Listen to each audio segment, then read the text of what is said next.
రెంజల్ మండలంలోని తాడుబిలోలి గ్రామంలో ఇందిరమ్మ ఇళ్ల లబ్ధిదారులకు సర్పంచ్ తెలంగాణ శంకర్, ఉప సర్పంచ్ అబ్దుల్ కుదూస్ భూమి పూజ చేశారు. పంచాయతీ కార్యదర్శి రాఘవేంద్ర గౌడ్, కాంగ్రెస్ మండల నాయకులు పాల్గొన్నారు.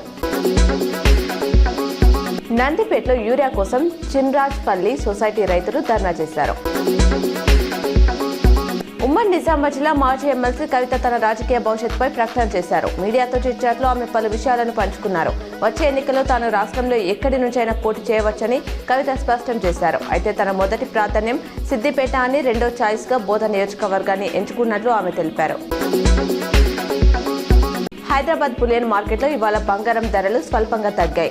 24 క్యారెట్ల 10 గ్రాముల పసిడి ధర ₹320 తగ్గి 1,56,170కి చేరింది.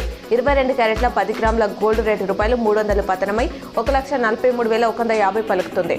అటు వెండి ధరలో ఎలాంటి మార్పు లేదు. కేజీ సిల్వర్ రేటు 2,70,000గా ఉంది.